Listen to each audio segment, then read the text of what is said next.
जे दिनै बिसायख'थिनि जोबनाय फोसावदिं मेल आरो बे दिनखालि जमदुवार बियाबनि सिङाव थानाय जमदुवार ब्लकनि दैदेनगिरि बिथांमोनहा जोंनि मानगोनां बिजाथि मुस्रि सरनजित बसुमतारीनि मुङाव फुंनिफ्राय लानानै मोनसे सरकारनिफ्राय अनुमति गोनां कार रेली प्रग्राम लादोंमोन आरो बे प्रग्रामखौ जोङो बे कासियाबारिनि मावख'निफ्राय लानानै सारा बे जमदुवार बियाबखौ जों गिदिंजोबनानै जोङो आथिखालाव जोङो बे मावख'आव सफैफिनबाय आरो सफैखांनायनि उनाव जोङो नुदों दाब दाब जायगायाव जेरैबायदि रायजो राजा बिथांमोनहा जोङो जे लामाजों थांदों बेवहाय रायजो राजाबा ओंखारनानै मैखोमथारै जोंखौ बिथांमोना बरायदों आजावदों आरो बयबो इउपिपिएलनि मुङै स्ल'गान होदों जोंनि बिजाथि सरनजित बसुमतारीनि मुङाव स्ल'गान होदों जोंनि मानगोनां बारग' चिफ लोगोसे इउपिपिएल दोलोनि सेन्ट्रेल कमिटिनि आफादगिरि प्रमद बर' बिथांनि मुङाव बिथांमोना स्ल'गान होदों आरोबाव रायजो राजाफ्रा हास्थायदों जाहाथे फिन आरोबाव प्रमद बर' बिथांनि दैदेननायाव नैथि खेबनि थाखाय बिटिआर सरकारा सालायजायो बेखौ दिनै बयबो गोसो सिंनिफ्राय बयबो हामलायदों आरो लोगोसेयै बावहाय जोङो दिनै जमदुवार बियाबावल' नङा गसाइगाव साब डिभिजनाव थानाय गासै मोनबा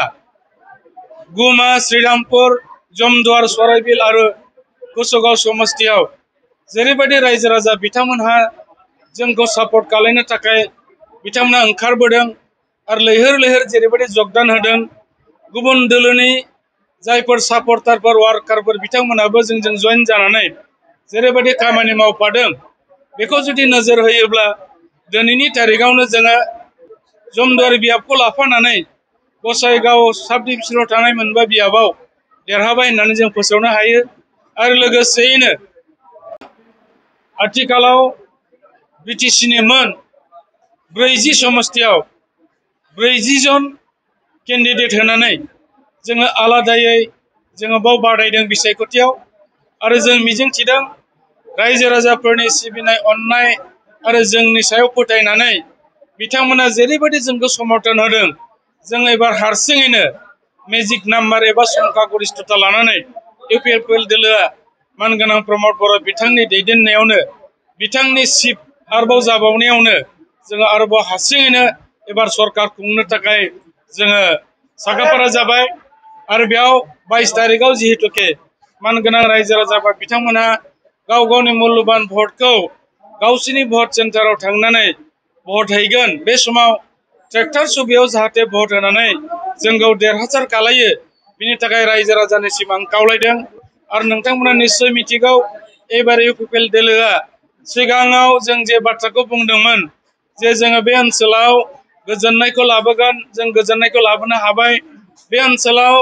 जोङो निरापत्ता होगोन जों निरापत्ता होनो हाबाय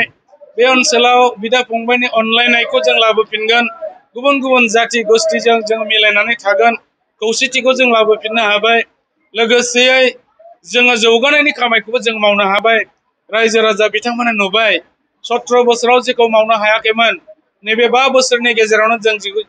गोबां खामानि मावबाय दा बेनिखायनो रायजो राजाफ्रा फोथायथि होनानै जोंनि इउपिपिएल दोलोखौनो हामजानानै दिनै बिथांमोना देरहाहोनो थाखाय साखाफारा जाबाय आरो दिनैनि रेलिया मोनसे पजिटिभ मेसेज होबाय थारैनो बे रेलिनि गेजेरजों जोङो रायजो राजाफोरनो आरोबाव मोनसे मेसेज होबावनो हाबाय जे जोङो रायजो राजाफोरजों थाफानानै रायजो राजाफोरनि सुखु दुखुखौ नायलांनो होननानै जों थिरांथा जाबाय आरो स्पेसियेलि जोंनि नैबे जमदुवार समस्तियाव सरनजित बसुमतारीखौ रायजो राजाफ्रा भट होनो थाखाय थिरांथा जाबाय लोगोसेयै सराइबिल समस्तियाव राजु कुमार नार्जारीखौ भट होनो थाखाय थिरांथा लाबाय आरोबाव श्रीरामपुर समस्तियाव उइलसन हांसदाखौ भट होनो थाखाय थिरांथा लाबाय कुसुगाव समस्तियाव उकिल मुसाहारि बिथांनो भट होनो थाखाय थिरांथा लाबाय दिनै गुमा समस्तियाव मुर्शिदा बेगम बायदियावनो भट होनो थाखाय थिरांथा लाबाय आरो बाखि जिखिनि माखासे समस्ति दंबावो बेफ्रावबो गासैबो इउपिपिएलनि दोलोनि जोंनि बिजाथिफोरखौनो बिथांमोना भट होनो थाखाय थिरांथा खालामबाय बेनिखायनो कोनो मोनसे दोलोआ जोंजों कम्पिट खालामनो हानाय दोलो गैया होननानै जों दिनै साननानै लादों आरो जों पुराभाबे मेजरिटि लानानै एबार आरोबाव इउपिपिएल दोलोआ प्रमद बर' दैदेननाय बिथांनि सरकारा फिन नैथि खेबनि थाखाय बिटिआरआव रम रमै बे जाना थांगासिनो दं बेनिखायनो 22 अक्ट'खालि बयखौबो गावबागाव भट सेन्टाराव थांनानै